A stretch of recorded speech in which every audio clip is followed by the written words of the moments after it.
Hello students, today we will be practicing some previous year questions which have appeared in JEE recently. So starting with the first question, in a class of 140 students numbered 1 to 140, all even numbered students opted mathematics. इस तरीके से हमको यहाँ पे काफी सारा data दिया गया है. अब ये थोड़ा अलग टाइप का क्वेश्चन है, इसमें हमको डायरेक्ट नंबर ऑफ स्टूडेंट्स नहीं दिए, हम एक एक करके नंबर ऑफ स्टूडेंट्स निकालेंगे. वो निकालने के लिए हम एक काम कर सकते हैं, टोटल 140 स्टूडेंट्स हैं, यानी एन यू का वैल्यू हो गया हमारा 140. जो जिन लोगों ने मैथ्स ऑप्ट कर रखा है तो वो आप कैसे निकालेंगे, एन एम अगर आपको निकालना है, हमको ये बोला है all even number students opted mathematics course, यानी 2, 4, 6, 8 इस तरीके से जो भी इवन नंबर वाले स्टूडेंट्स हैं उन्होंने मैथ्स ऑप्ट किया है. 1 से 140 के बीच में हमको पता है there will be 70 even numbers, that means मैं एन एम का वैल्यू डायरेक्टली लिख सकता हूँ 70. Similarly you need to find the number of students who opted for physics. Physics उन लोगों ने ऑप्ट किया है जो 3 से डिविजिबल है, तो 3 से जो भी नंबर्स डिविजिबल है वो है 3, 6, 9 so on up to 138. 138 last number है जो 3 से डिविजिबल होगा बिफोर 140. आप एक काम कर सकते हैं, यहाँ पे डायरेक्ट भी आंसर निकाल सकते हैं. नंबर ऑफ जो वैल्यूज है जो 3 से डिविजिबल है उसके लिए आप 138 को 3 से डिवाइड कर सकते हैं. 138 को आपने जब 3 से डिवाइड किया तो आपको मिला 46. अदरवाइज आप एपी का यूज ले सकते हैं, these numbers are in AP. So हमको पता है ए एन माइनस ए जो है वो होता है डी इंटू एन माइनस 1. ये फॉर्मूला हमने एपी में पढ़ा है. ए एन 138 है और ए 3 है, दोनों का डिफरेंस 135 होगा. डिफरेंस जो है वो 3 है तो डी का वैल्यू 3 होगा. तो यहाँ से हमको एक वैल्यू मिली 45. सो एन माइनस 1 अगर 45 है तो एन हो जाएगा 46. So I hope this is clear. Next part, number of students who opted for chemistry. वो सारे के सारे स्टूडेंट्स जो है उनका नंबर 5 से डिविजिबल होना चाहिए. 5 से डिविजिबिलिटी चेक करनी है मुझे, तो मुझे ये पता है पहला जो है वो 5 होगा, देन 10 होगा और लास्ट 140 होगा. Again same procedure, number of students आपको निकालने हैं तो आप 140 को 5 से डिवाइड कर लेंगे, तो जो रिजल्ट है वो मिलेगा आपको 28. अब हम आते हैं नेक्स्ट पार्ट पे. हमको सिर्फ ये वैल्यूज दी है. अब देखिए बाकी की वैल्यू हम बहुत इजीली निकाल सकते हैं. हमको क्वेश्चन में निकालना क्या है, number of students who did not opt for any of the 3 courses. That means ना तो उन्होंने मैथ्स ऑप्ट किया है, ना उन्होंने यहाँ पे फिजिक्स ऑप्ट किया है और ना उन्होंने केमिस्ट्री ऑप्ट किया है. आपको तीनों का इंटरसेक्शन निकालना है. तो आपको पता है ये कैसे निकलता है, ये निकलता है एम, आप इसमें पहले ये लगा देंगे डी मॉर्गन्स लॉ, उसके बाद आप इसको लिख देंगे N U minus N M union P union C. यानी मैं 140 में से जो तीनों का यूनियन आएगा उसको सब्ट्रैक्ट कर दूंगा. अब मुझे ये पता है यूनियन निकालने के लिए मेरे पास जो फॉर्मूला है वो होता है N M union P union C. में एक बार फिर से फॉर्मूला लिख देता हूं यहाँ पे, N M plus N P plus N C minus N M intersection P, आप इसको ब्रैकेट में रख सकते हैं, plus N P intersection C plus N C intersection M bracket close plus N M intersection P intersection C. तो अब हम question पे आते हैं. N M N P N C हमारे पास है, बट बाकी वैल्यूज फिलहाल हमारे पास नहीं है, बट हम उनको निकाल सकते हैं.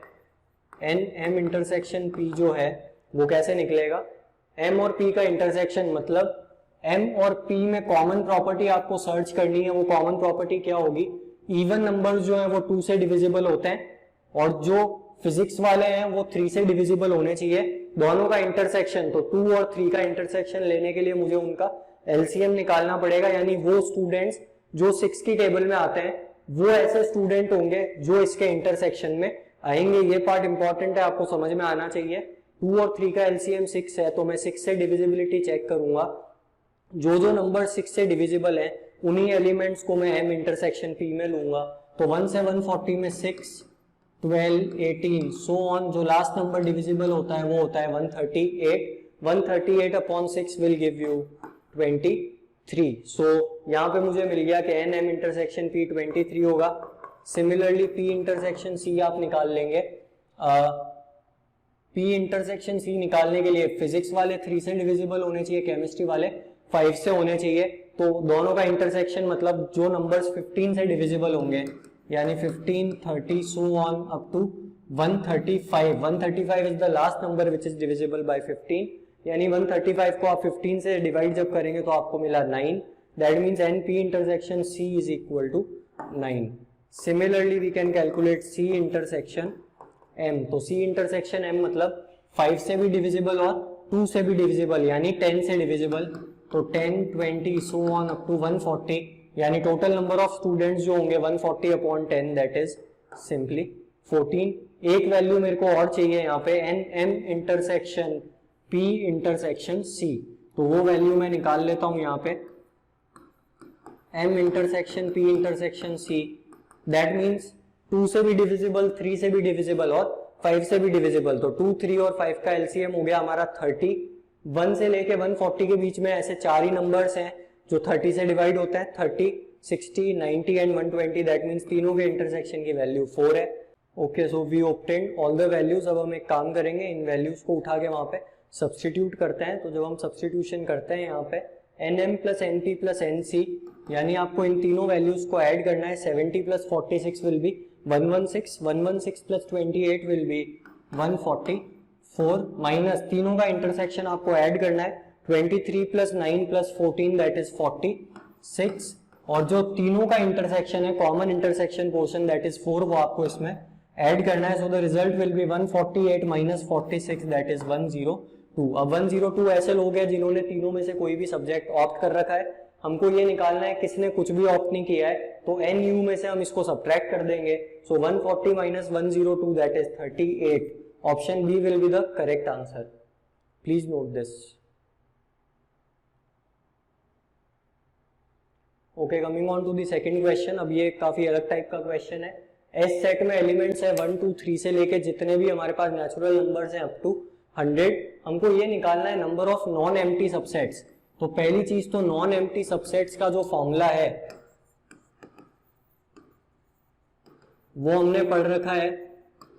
टोटल सबसेट्स होते हैं 2 टू द पावर n, और उसमें से मुझे नॉन एम्प्टी चाहिए, यानी जो एक एम्प्टी सबसेट होता है उसको मेरे को करना पड़ेगा remove. So this is the formula for finding the number of non empty subsets. अब हमको ये पता करना है कि इसमें से कौन से ऐसे नॉन एम्प्टी सबसेट्स होंगे such that product of elements in A उसके लिए इवन हो। अब देखिए, ये फाइंड करने के लिए हमको थोड़ी ट्रिक यूज करनी पड़ेगी। वो ट्रिक क्या है वो मैं आपको बताता हूँ। अगर मैं इवन नंबर स्टूडेंट्स डायरेक्टली निकालना चाहता हूँ, इवन नंबर के अगर मुझे प्रोडक्ट अगर इवन चाहिए और मुझे टोटल सेट्स निकालने हैं तो वो निकालना डिफिकल्ट है, बिकॉज किन्हीं भी दो इवन नंबर्स का जो प्रोडक्ट है वो भी इवन होता है और एक ऑड और एक इवन का प्रोडक्ट भी इवन होता है। तो ऐसे पेयर सर्च कर पाना बहुत मुश्किल है। हम क्या करेंगे, हम इवन नंबर वाले पेयर जो हैं उसके बजाय ऑड नंबर वाले पेयर जो हैं वो सेलेक्ट कर लेते हैं। अब हमको पता है कि प्रोडक्ट अगर ऑड चाहिए तो जरूरी है दोनों नंबर्स ऑड होने चाहिए, यानी अगर मुझे प्रोडक्ट ऑड चाहिए तो ऐसा जो सेट बनेगा जिसमें प्रोडक्ट ऑफ एलिमेंट्स ऑड होंगे,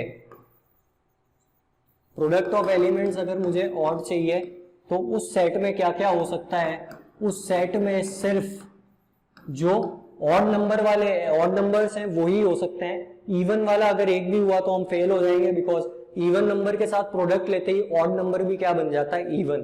तो मुझे ये पता लग गया प्रोडक्ट ऑफ एलिमेंट्स ऑड तब होगा जब मुझे सारे ऑड एलिमेंट्स मिलेंगे, और यहाँ पे जो ऑड एलिमेंट्स हैं वो टोटल कितने हो गए, दे आर 50 एलिमेंट्स। अब मैं एक काम कर सकता हूँ कि कितने मुझे ऑड एलिमेंट्स वाले सेट्स मिले हैं या सबसेट मिले हैं। अगर मैं नंबर ऑफ सबसेट्स निकालता हूँ ऑड के तो वो हो जाएगा 2 to the power 50 according to this formula.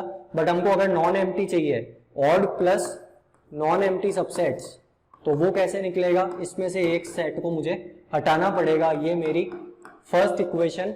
अब देखिए, अगर मैं ऑड वाले को टोटल में से सब्ट्रैक्ट कर दूं तो मुझे मिल जाएगा इवन वाला पार्ट। मुझे जो प्रोडक्ट इवन चाहिए तो मैं इवन कैसे निकाल सकता हूं, इवन प्लस नॉन एम्प्टी।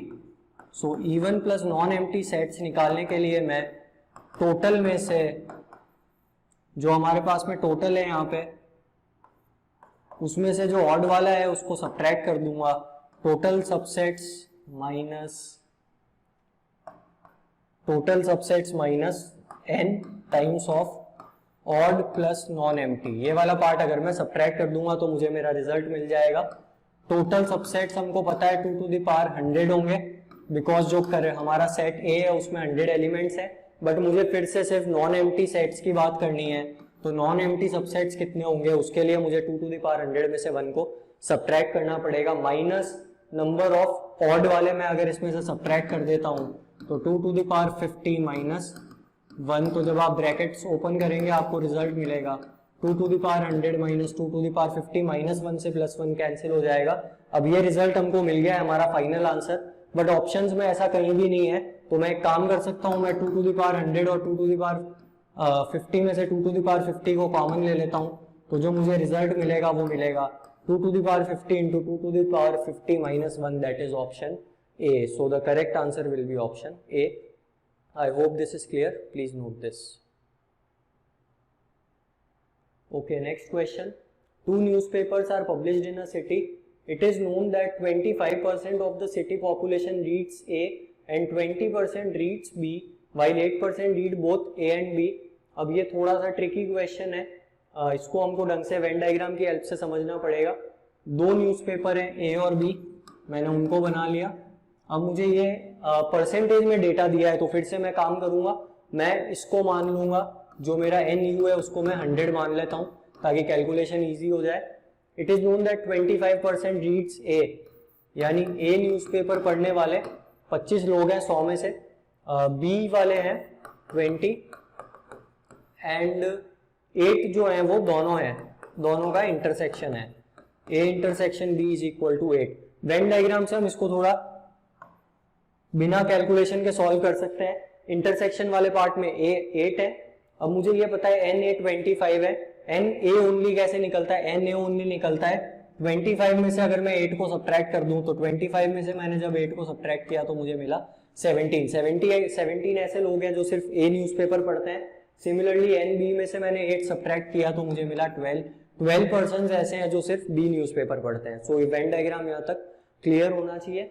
अब नेक्स्ट हमको ये दिया है कि 30% of those who read A but not B, बहुत ही अच्छा क्वेश्चन है। देखिए A बट नॉट B मैं ऑलरेडी निकाल चुका हूं, A बट नॉट B यानी A ओनली, और A ओनली का वैल्यू मैंने वेन डायग्राम में मार्क किया है, दिस इज 17। अब हमको ये बोला गया है जो A ओनली पढ़ते हैं उसमें से भी 30% जो लोग हैं वो एडवर्टाइजमेंट्स देखते हैं, यानी A में अगर मैं एडवर्टाइजमेंट देखने वाला एक और वेन डायग्राम डाल देता हूं, ध्यान रखेंगे सिर्फ A में होगा, ये इंटरसेक्शन में आपको नहीं लेना है बिकॉज उसने एक कंडीशन दी है A but not B look into the advertisements. तो मुझे एक काम करना है 30% ऑफ 17 निकालना है।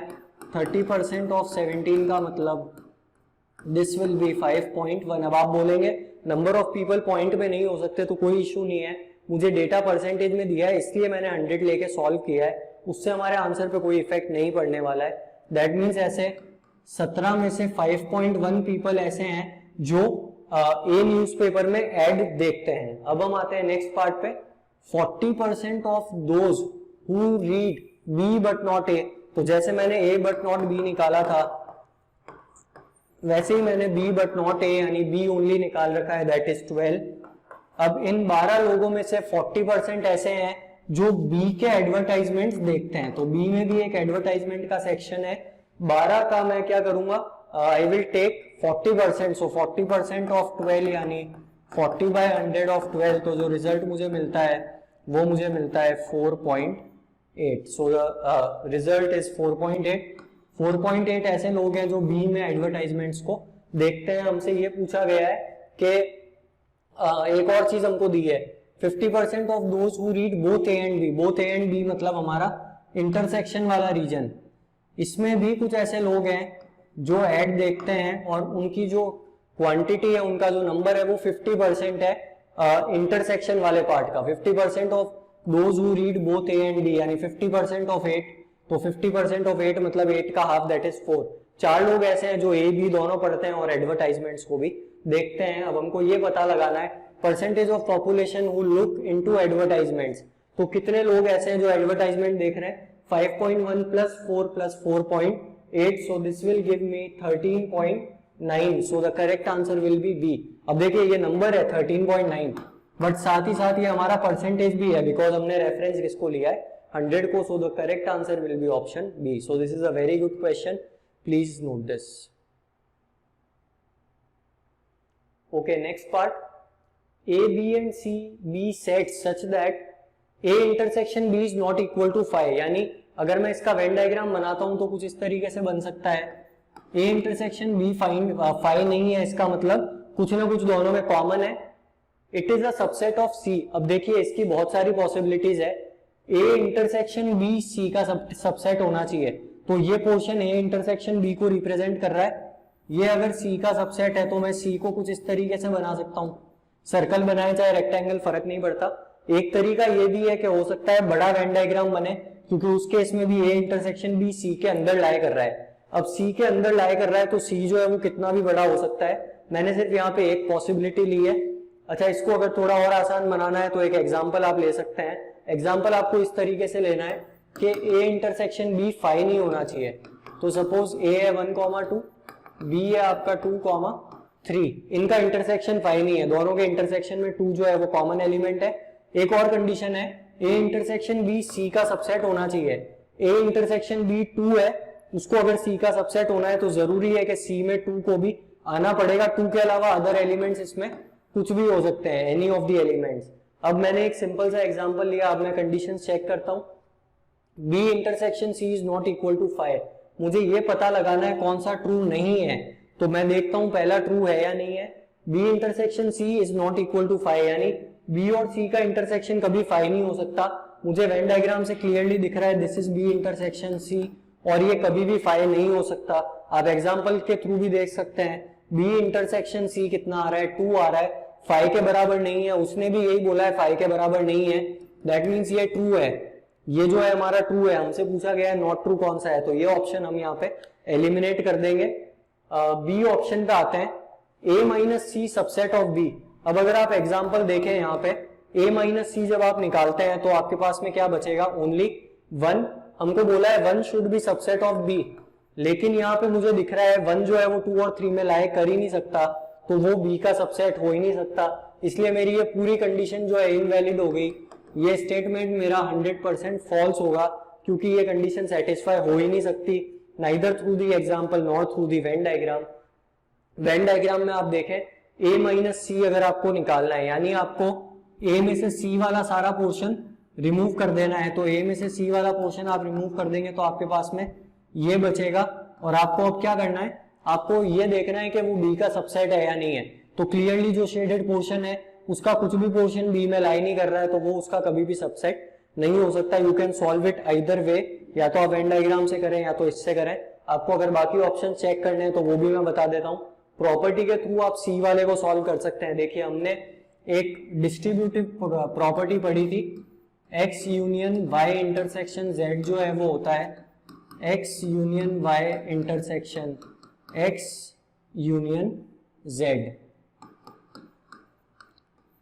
इस प्रॉपर्टी को आप रिवर्स वे में अप्लाई करें, देखिए यहाँ पे x की जगह c है, that means c union y की जगह a है, इंटरसेक्शन विद c यूनियन, और z की जगह मेरे पास यहाँ पे b है, सो इसको मैं ये लिख सकता हूँ x union y intersection z, यानी c union a intersection b।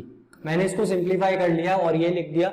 अब आप एक काम कर सकते हैं, c union a intersection b को आप निकाल सकते हैं। आपको एक चीज दी गई है, a intersection b is subset, यानी ये सबसेट है c का, तो ये सबसेट है और ये सुपर सेट है।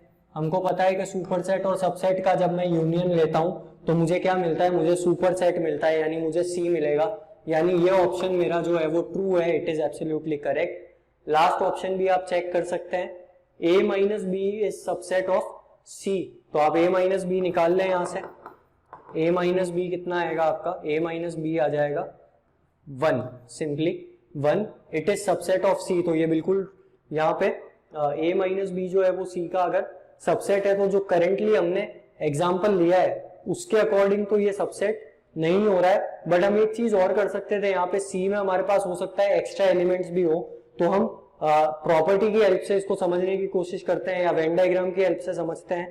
तो जब मैं वेन डायग्राम की हेल्प से इसको समझता हूं तो a minus B is subset of C, तो पहले आपने a बनाया b बनाया, a minus B will be this portion, a minus B जो है वो आपका ये वाला पोर्शन है। आपको बोला गया है कि वो C का सबसेट होना चाहिए, वो सी, अब देखिए ये इंटरसेक्शन वाला पार्ट तो ऑलरेडी सी का सबसेट था, अब मैं बोल रहा हूँ ये भी सी का सबसेट होना चाहिए, तो इसका वेन डायग्राम जो है वो कुछ इस तरीके से बन सकता है कि ये हमारा सेट सी हो और ये जो हमारा सेट है वो ए हो, such that A minus B भी सी का सबसेट हो और ए इंटरसेक्शन बी भी सी का सबसेट हो। ये तभी पॉसिबल है जब ए सी का सबसेट होगा। तो यहाँ मुझे क्लियरली दिख रहा है ए जो है वो पूरा का पूरा सी के अंदर आ रहा है, दैट मीन्स ये ऑप्शन भी मेरा ट्रू है। तो मैंने ये देखा, फर्स्ट ट्रू था, थर्ड भी ट्रू था और फोर्थ भी ट्रू था, फॉल्स जो है वो सिर्फ ऑप्शन बी है, दैट मीन्स हमारा करेक्ट आंसर ऑप्शन बी होगा। सो this is also a very good question, please understand it carefully. Okay, next question. In a town, 25% of the families own a phone, 15% own a car and so on. हमको data दिया गया है। अब यहाँ पे मुझे exact value दे दी है, 2000 families ऐसी है जिनके पास में कार और फोन दोनों ही चीजें यहाँ पे अवेलेबल है। तो मैं अगर इसका वेन डायग्राम बनाता हूँ, phone and car, so this is phone, this is car. मुझे ये दिया गया है, दोनों का जो इंटरसेक्शन है वो 2000 है, यानी इंटरसेक्शन वाले पार्ट में 2000 फैमिलीज लाई कर रही है। 25% फैमिलीज के पास में फोन है। मैं एक काम करता हूं, एन यू जो है उसको x मान लेता हूं। देखिए इस बार आप 100 मान के नहीं कर सकते हैं, बिकॉज एक वैल्यू ऐसी है जो हमको एक नंबर की फॉर्म में दी गई है, तो सबको हमको एक नंबर की फॉर्म में रखना पड़ेगा। एन यू को मैंने मान लिया x। अब मुझे ये दिया गया है टाउन में जितनी भी फैमिलीज है उसमें से 25% के पास में फोन है, सो 25% ऑफ x अगर मैं निकालता हूं तो मुझे एन पी मिल जाएगा। So 25% of x will be 0.25x. 15% own a car. So NC is equal to 0.15 x. आपको ये डेटा मिल गया, आपको इंटरसेक्शन पार्ट का वैल्यू दिया गया है, NP इंटरसेक्शन C जो है वो 2000 है, और आपको यहाँ पे एक चीज दी गई है कि हमको स्टेटमेंट्स चेक करना है। 5% families own both a car and a phone. अब ये हमको चेक करना पड़ेगा।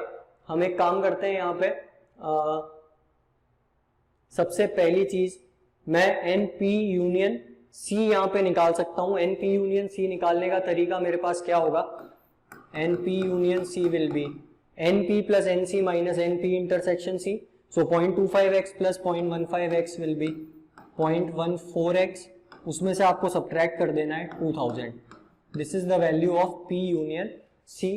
अब आपको एक चीज यहाँ पे ये दी गई है कि 5% of families own both a car and a phone. उसके लिए मेरे को यहाँ पे x का वैल्यू निकालना पड़ेगा। तो x का वैल्यू निकालने के लिए मुझे ये चेक करना पड़ेगा कि मेरा डेटा सफिशिएंट है या नहीं है।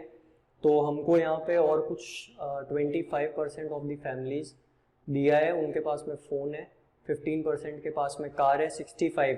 एक डेटा मुझे और दिया गया है, 65% families own neither a phone nor a car. उनके पास फोन भी नहीं है, कार भी नहीं है, मतलब वो इन दोनों सर्कल्स के बाहर लाई करेंगे। देखिए x जो है वो टोटल एन यू में एलिमेंट्स है, बाहर वाले एलिमेंट्स में निकाल लेता हूं, नाइदर फोन नॉर कार, यानी ना तो उनके पास फोन है ना उनके पास कार है।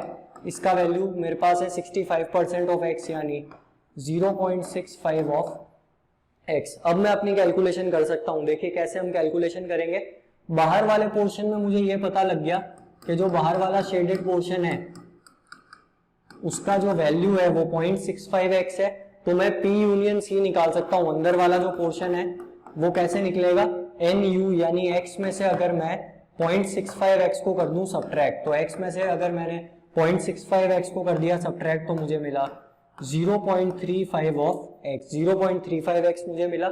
अब मैं अपने ऑप्शंस पे आता हूं एक एक करके। मुझे ये फाइंड करना है 5% फैमिलीज के पास कार एंड फोन है। सबसे पहले मैं x का वैल्यू निकाल लेता हूँ।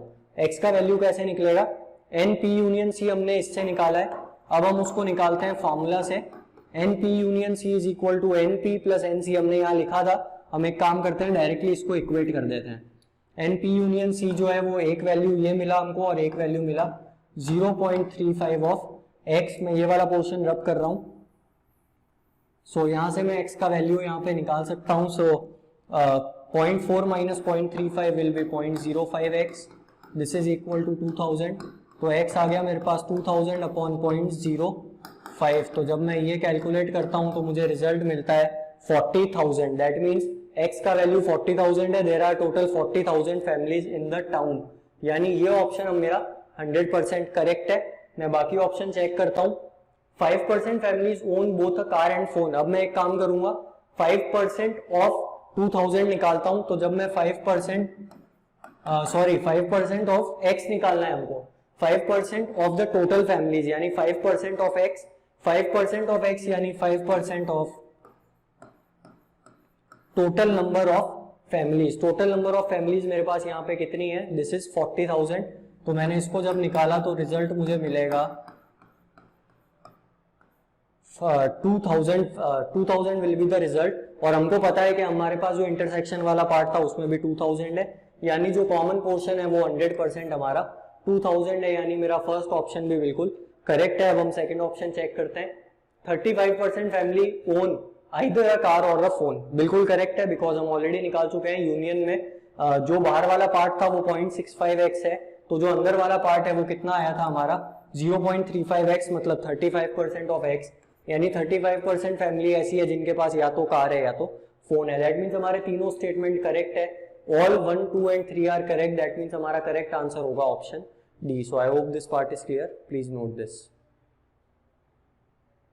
Okay, so that's all about sets JEE questions. इन क्वेश्चंस को आप अच्छे से प्रैक्टिस करें तो हर टाइप के क्वेश्चन आप इजीली कवर कर पाएंगे। Thank you.